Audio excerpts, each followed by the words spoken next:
dicho que tiene 9 funciones distintas.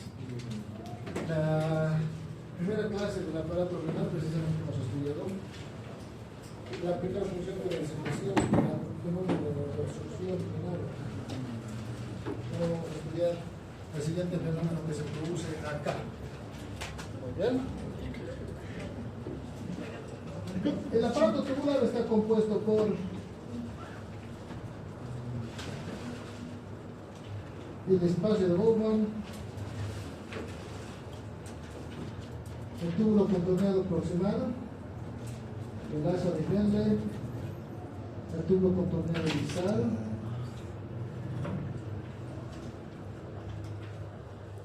el túbulo colector, tanto cortical como medular, y finalmente el conducto colector terminal que va precisamente terminar banda la redundancia en los conductos de Bellini, en la papila de Bellini.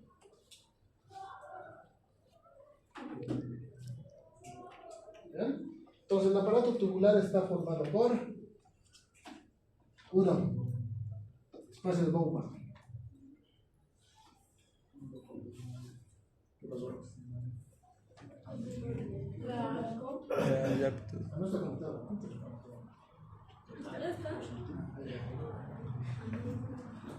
¿El túbulo contorneado proximal? ¿Más al ejemplo? Túbulo contorneado distal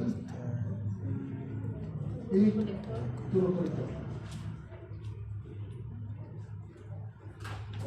1, 2, 3, 4, 5. Les había dicho que aquí hay que hacer una relación, ¿no es cierto? Una relación de la cantidad de ultrafiltrado, o sea, lo que se excreta, versus la cantidad de la orina. Acá se filtra una gran cantidad de líquido, porque 20% del gasto cardíaco, 20% de todo el gasto cardíaco por el volumen latido pasa a este nivel por minuto. Muy bien. Esto quiere decir que pasa aquí 125 ml aproximadamente por minuto. ¿Ya? Esto se vuelve 7.5 litros hora. Esto se vuelve 180 litros día. ¿Ya? Entonces imagínense un galón gigantesco de 180 litros que pasan por acá, completamente lleno. ¿No? Muy bien. Eso pasa por acá, pero la relación con la que se elimina al día, que es acá, es un vasito muy pequeñito. Esto, básicamente lo que eliminamos es 1.4 litros al día. ¿Eh? Entonces miren esa relación. ¿Qué sucedió? Se reabsorbió. ¿Dónde se reabsorbió? En todos los componentes de los que vamos a hablar a continuación. ¿Ya? Todos y cada uno de ellos. Hay estructuras que son muy favorecidas para su absorción, el túbulo contorneado proximal, por ejemplo. Hay estructuras que son de las cuales son muy favorecidas su absorción, y las de Henle la parte descendente. Hay estructuras que favorecen su absorción, el asa de Henle ascendente y el túbulo contorneado distal. Y hay estructuras que se pueden reabsorber, incluso en el túbulo colector, tanto cortical como medular. ¿Verdad? Por eso, el resultado final, estos 180 litros, vamos a tener solamente 1.4 litros de eliminación al día. Esto tiene que ver con el consumo hídrico. Si ustedes consumen 1 litro de agua al día, al final del día ya tendrían que eliminarlo todo. Eliminan el litro entero.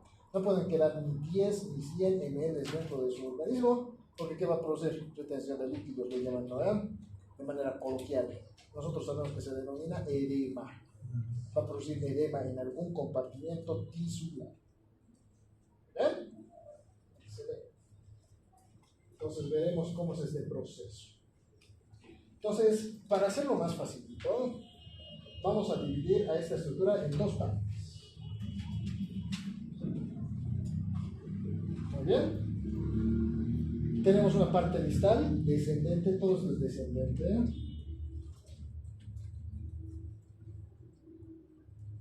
Y tenemos una parte ascendente. ¿Por qué? El líquido se dirige en esta dirección, ¿verdad? Primero desciende por todas estas estructuras y luego asciende. Puede subir. Pasa por los tubos y al final se vuelve orina. Así es el trayecto del ultrafiltrado glomerular. ¿Ya? Entonces, ¿por qué lo estamos dividiendo en dos partes? Precisamente para describir esto. Esta parte, la parte descendente, es permeable de manera fisiológica, de manera normal, sin estimulación, es muy permeable al agua. ¿Ya? Vamos a ver por qué mecanismo es permeable al agua. Y esta segunda parte, toda la parte descendente, es impermeable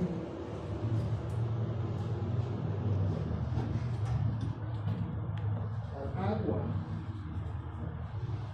Esta parte descendente es muy permeable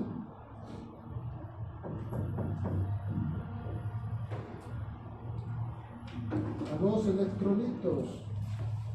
Esta segunda parte es muy permeable a los electrolitos. Ambas partes son permeables a los electrolitos, ¿ya? Pero en este espacio es donde se va a favorecer la acción de un complejo hormonal, de un complejo citoquímico muy relevante que vamos a hablar después, ¿ya? Y a este nivel también, que va a regular el egreso de todo el líquido que ha sido consumido, ¿ya? Tenemos dos partes importantes que van a funcionar dependientes del estímulo neuroendocrino. ¿Ya? Dime. Las acoporinas son canales de agua. Estas se activan. Las acoporinas no son estructuras estimuladoras, son como puertas que se mantienen en esa parte, ¿ya? A ver, una acoporina es como la puerta, ¿ya?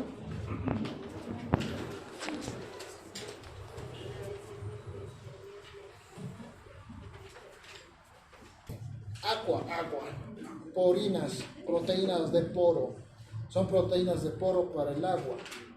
Estas moléculas se mantienen cerradas, estas estructuras se encuentran cerradas al exterior de la célula todo el tiempo. Pero algunos componentes citoquímicos, algunos componentes hormonales, endocrinos, tienen la facultad de abrirlos, ¿ya? Entonces, ustedes que se encuentran muy concentrados en este espacio, pues evidentemente les va a salir, ¿cierto?, por medio de la difusión, el impulso para que ustedes puedan exteriorizarse, ¿no ven? Si nosotros estamos acá dentro del aparato renal, dentro del aparato urinario, dentro del túbulo renal, pues gracias a las acuaporinas podemos migrar hacia un espacio menos denso, que en este ámbito va a ser el interior de la célula del túbulo renal, ¿ya? Es la facultad que tienen las acuaporinas. Las acuaporinas son canales cerrados, son puertas cerradas, pero llega aquí, digamos, la hormona antidiurética, abre la puerta y el agua puede ingresar, ¿ya? Estas acuaporinas se mantienen cerradas. Se aperturan los canales de bomba de sodio, potasio, BPA, se abren los canales de bomba. Por difusión, el agua puede salir, gracias a la acción de la aldosterona, por ejemplo, ¿no? Acá, la puerta se puede abrir también en contracorriente. Por ejemplo, con la acción de los antidiuréticos de ASA, por ejemplo, la espironolactona.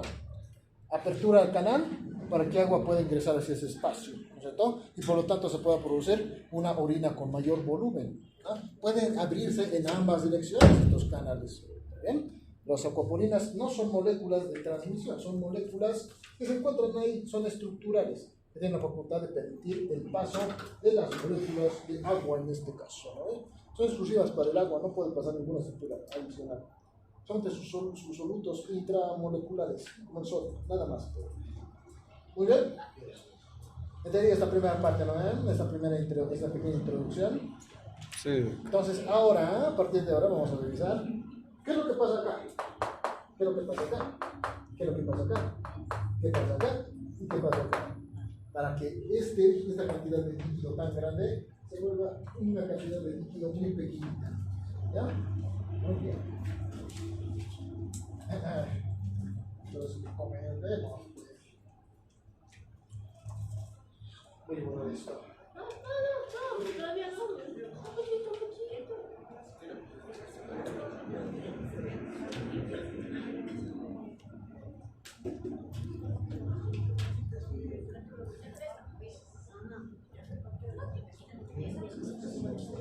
Y antes de borrarlo, una cosita más voy a añadir, ¿ya?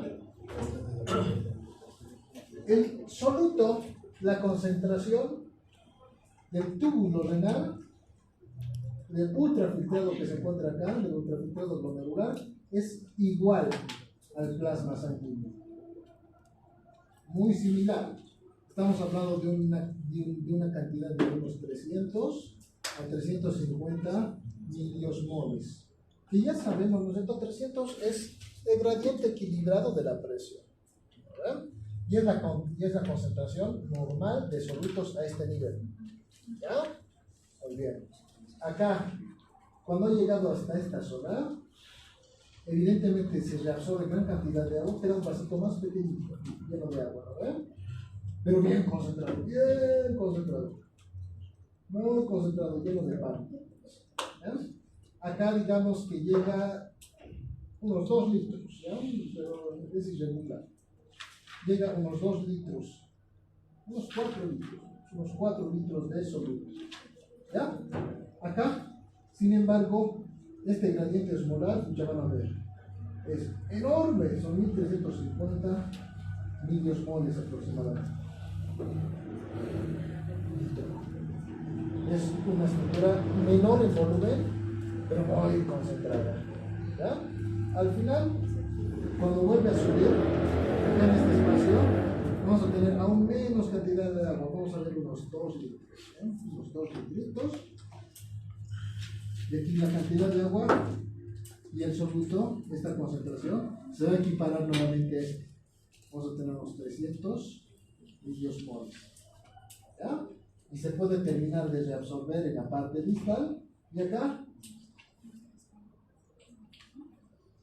este vasito que vamos a colocar tiene menos, muy poca osmolaridad, puede llegar hasta los 50 miliosmoles. ¿Ya? Eso también nos va a servir para identificar qué sucede en esto, qué tiene que suceder en esto para que se concentre, se produzca tanta concentración, tanta disminución del volumen y tanta concentración de los iones. A ver, dime por qué sucede esto. ¿Por qué levanto la mano entonces? ¿Qué creen que sucede acá? Va a haber una mayor reabsorción por el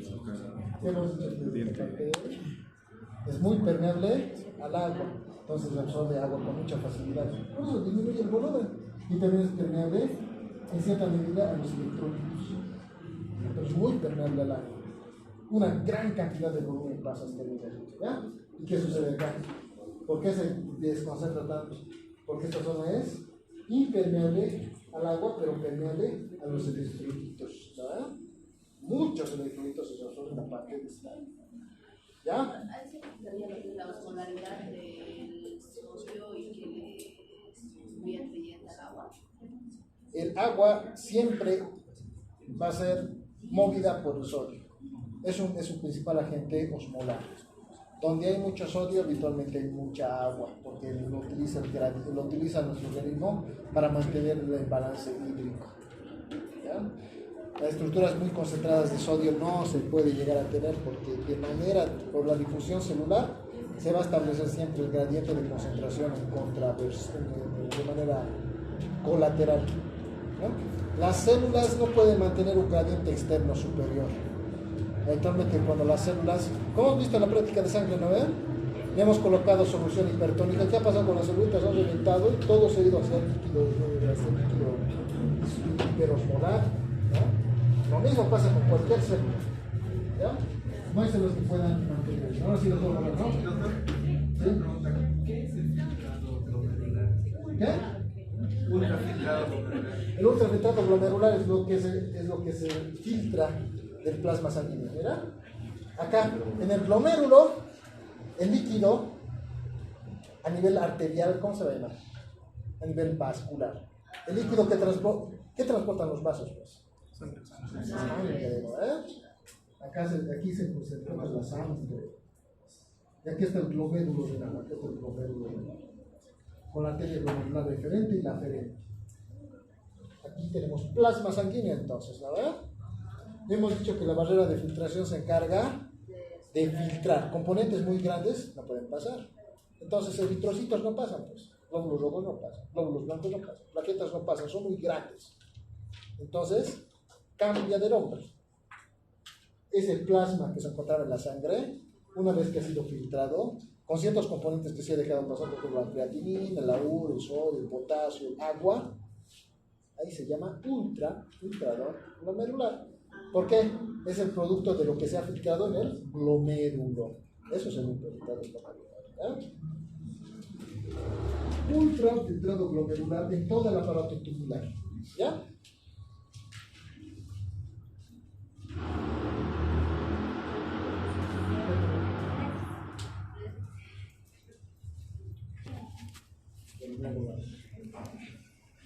Acá, importante para tomar en cuenta el proceso de la filtración glomerular.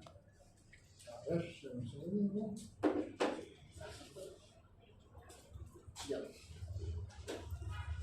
Tenemos dos células contiguas, hemos dicho, ¿no? Dos estructuras contiguas. Uno va a ser el vaso sanguíneo, la red capilar peritubular, ¿correcto? Y por el otro lado va a estar la estructura tubular, ¿no? Es como el ejemplo que ponemos acá en el aula. Aquí estamos todos en un compartimiento, ¿no ven? Y estamos contiguos a otro compartimiento. Una vez que acabe la clase, pues este compartimiento se va a abrir y ustedes van a poder pasar al otro compartimiento. Ahora estamos todos en el túbulo, ¿no ven? Pero cuando acabe la clase, pues vamos a recibir un estímulo de que tenemos que irnos. Entonces vamos a pasar al compartimiento vascular a distribuirnos por toda la ciudad, ¿no ven? Ahora estamos encerrados solamente en un compartimento. Ese es el proceso de reabsorción tubular, básicamente, ¿ya? Nosotros estamos dentro del proceso tubular. Y el proceso de reabsorción no es nada más y nada menos que la comunicación de este con el espacio externo, con el espacio vascular, ¿ya? Muy bien. Entonces aquí estamos viendo lo mismo. Imagínense esto, estamos viendo lo mismo. Compartimiento tubular. Nosotros estamos acá, ¿cierto? Tenemos una pared, esa es la pared del epitelio. Y tenemos una puertita, que van a ser los canales, ya sea de difusión facilitada, de difusión simple, vía paracelular, vía transcelular, que van a permitir que nosotros podamos salir de este espacio, ¿no? Muy bien. Entonces tenemos estos dos compartimientos.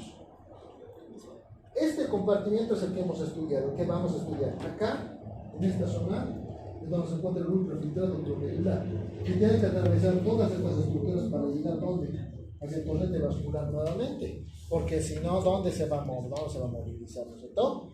Si se queda medio camino, si se queda solamente acá en el intersticio, en el espacio intersticial, ¿qué va a producir? Edema. Y eso es lo que no quiere el organismo. Entonces tiene que llegar desde un espacio hasta el otro para que sea funcional. ¿Muy bien? Entonces, como acá nos están mencionando, porque estamos observando acá en la imagen, el transporte es por vía paracelular cuando pasa por toda la célula. Miren cómo está. Paracelular es cuando pasa, pero paracelular es del lado de la célula, cuando pasa por las uniones comunicantes, por las estructuras intersticiales, ¿ya? Y la transcelular es a través de la célula, puede pasar por ambas vías, pero depende de cuán grande es esa estructura, ¿ya?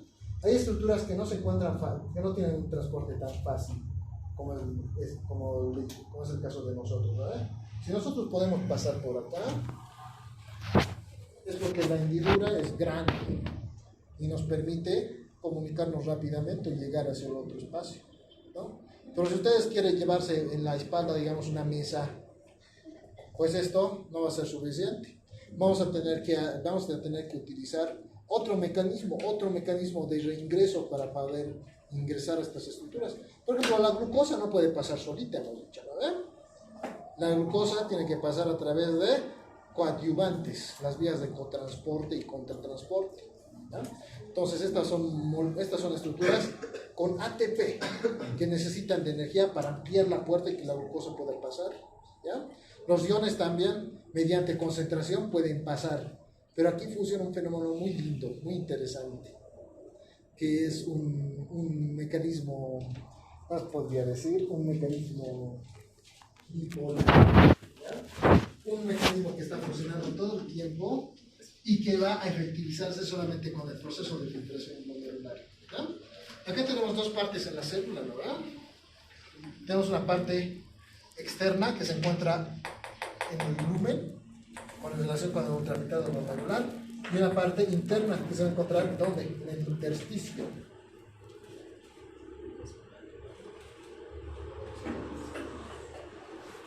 Entonces hablaremos del primer mecanismo que vamos a tener para el reingreso. Vamos a partir esta célula en dos. En la parte relacionada con el intersticio tenemos este sistema. Transporte mediado por bomba. Sodio, potasio, ATP. Con ATP. Todo el tiempo se está produciendo esto. Todo el tiempo. ¿Ya? ¿Qué hace esto? Básicamente todo el sodio que se encuentra dentro de la célula está saliendo. Sale todo el tiempo. Sale. ¿Ya? Entonces los iones migran hacia ese espacio. ¿Ya? Al haber menos concentración acá, porque aquí no tenemos hiposmolar al sodio, entonces fácilmente pueden pasar hacia ese espacio. Y evidentemente aquí también es hiposmolar al sodio, tiene poco sodio, entonces puede ir saltando de un espacio a otro, fácil pasa el sodio, de manera muy fácil puede pasar. ¿Ya? Gracias a la activación de este sistema, a las bombas de sodio, potasio, ATPase. ¿Ya? Que también funcionan en la parte externa. En la vía paracelular también se puede exteriorizar el sodio de esta manera. ¿Ya? Muy bien. ¿Y qué pasa en la otra mitad? El sodio está pasando. Entonces, ¿qué vamos a tener acá? Menos concentración de sodio. ¿Verdad? Entonces, aquí tenemos poco sodio. ¿Y dónde sí tenemos sodio? Porque se ha finalizado, ¿no? El ultrafiltrado glomerular, no se olviden que está formado por agua, por sodio, potasio, calcio, magnesio. Podemos tener también glucosa, proteínas. Y estructuras que sí o sí se tienen que eliminar, que no van a pasar por estas vías, ¿sabes? Que no tienen puentes de acceso, puentes de ingreso. Que estas sí no pueden pasar.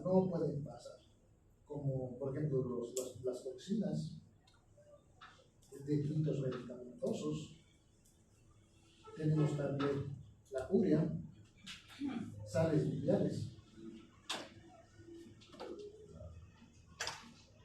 urobilinógeno, el ácido úrico. ¿Ya? Estos no se absorben. Sodio tenemos harto. Entonces, ¿cómo pasa el sodio por esta válvula? Primero, por difusión. Acá pasa por difusión. Tenemos poca concentración en esta parte de la célula. ¿Ya? Entonces, acá pasa por difusión. Grandes concentraciones de sodio pasan acá. Por difusión, simple o difusión facilitada. Después, ¿con qué están funcionando las bombas? Pues migran hacia el espacio de la célula en la parte de relaciones con el intersticio y son exteriorizados por las bombas. Y acá pasan solamente por difusión. Y así se produjo el transporte del ion más importante, el sodio, mediado por difusión facilitada acá, bomba sodio, potasio, ATPase, difusión facilitada acá. En 3 procesos. Es como un viaje de 3 paradas. ¿Ya? Muy bien. Así es el transporte. ¿Ya? La filtración renal de las sustancias va a ser esta es la filtración renal de las sustancias, ¿no? La cantidad de estructuras que son filtradas en el ultrafiltrado glomerular versus la cantidad que es reabsorbida. ¿Verán? En el caso de algunos componentes como el sodio, muy poco sodio se elimina. Esta es la cantidad, 25.560, ¿ya? Miliosmoles que se absorbe. Y la cantidad que se absorbe, 25.410. Solamente 10, unos 100 miliosmoles son los eliminados en la orina, ¿ya? Unos 150, ¿ya?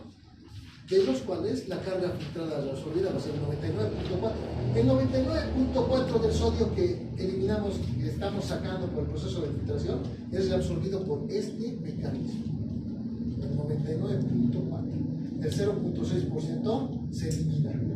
No puede ser reabsorbido nuevamente por medio de la acción de la aldosterona. ¿Ya?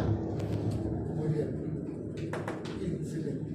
Miren, el cloro en una cantidad similar, solamente 180 se elimina, se absorbe un 99.1%. El potasio, un 92%, el 87.8% se reabsorbe. De la urea, básicamente la cantidad filtrada es casi todo, un poco más de la mitad, un 50%. ¿Ya? La creatinina no se reabsorbe, no tiene vía de reingreso. Por eso la creatinina nos sirve para establecer el aclarado del flujo urinario, de la función urinaria. La glucosa, 180 se elimina, digamos, 180 miliequivalentes, de los cuales 180 se reabsorbe. El 100% de la glucosa se reabsorbe. 100. Es la estructura que más fácil tiene el ingreso, porque tiene coadyuvantes casi en toda la parte descendente del túbulo urinario. ¿Ya? ¿Está entendido, verdad? Muy bien. Vamos a la siguiente parte.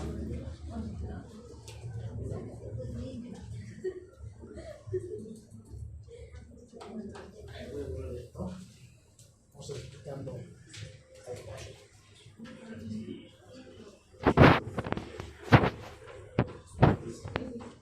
Transportes. ¿Qué transportes son los que se activan?